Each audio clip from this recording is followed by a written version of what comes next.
Hello, hello. Welcome to day 13 of distance learning. Here is the day 13 document. The little slide. Everything is the same again as it was last time on these first few slides. One slight change will be that moving forward to this Friday and then Monday after that and Friday after that for our whole shutdown.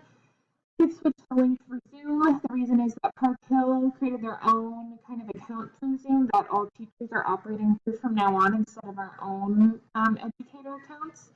Also, the link has changed, but it will be the same for Monday and Friday. The meeting ID will be the same Monday and Friday, and the password will be the same. So, all that is there. So now moving on to day 13, you will see here choosing one 20-minute activity. Again, I would recommend that they read this fairy tale because they will be comparing and contrasting the fairy tale they read yesterday to the one they are reading today on day 14.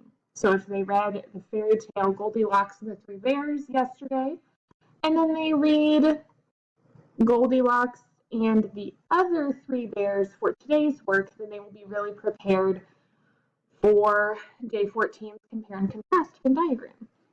And after they're done with that, if that doesn't take too long, then they, of course, can get on ABC Math if they would like, or Raz Kids. And then for the reading response, they will be writing about Goldilocks and the other Three Bears. They are going to write about the setting, the problem and solution, the plot. Again, a more familiar term for them would be retelling the story with the beginning, middle, and end.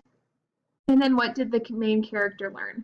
And again, yesterday they did the same thing with a different fairy tale. If they do this reading response on Goldilocks and the Three Bears, and then today Goldilocks and the other Three Bears, then they will be really, really prepared for writing tomorrow. So after they are finished with that, they can choose to do a handwriting or cursive page or two, and then keyboarding is also an option. For math, we are reviewing even and odd. It is a review. We have talked a lot about this, but here's the BrainPop Junior video. Again, if you need the passcode, it's Park Hill 2020 for both the username and the password.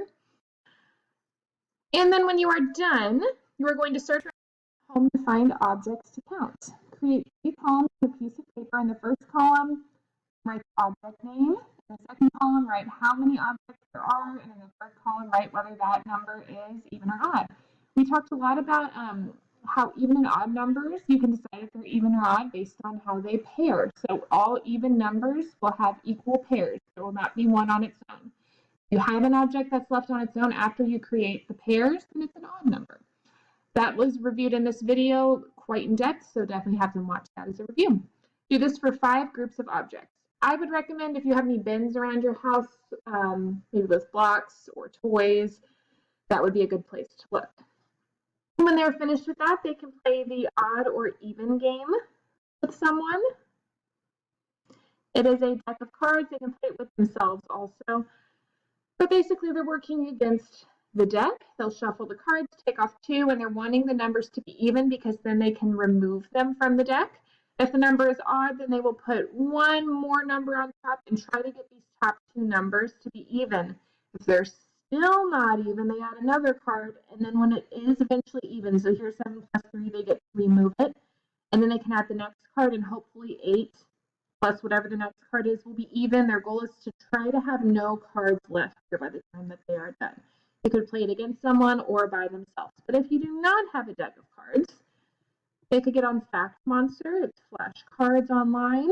You could have them do addition or subtraction. Again, if you do multiplication in your home or division, that is an option too.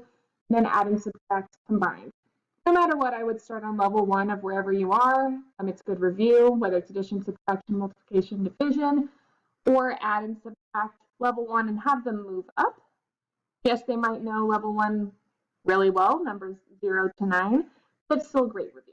And then when they're finished with that, they move on to social studies, goods and services. Again, this should be a review based on the last few weeks of distance learning. This video for review. It's another very thorough video by BrainPop Junior. The username password is Park20 for both. Or if they don't want to watch the video, they could read this on Raz Kids, Goods and Services. If they can read what they would like, they could do both. It's whatever you are feeling. And then talk to someone at home about the difference between goods and services. services sort.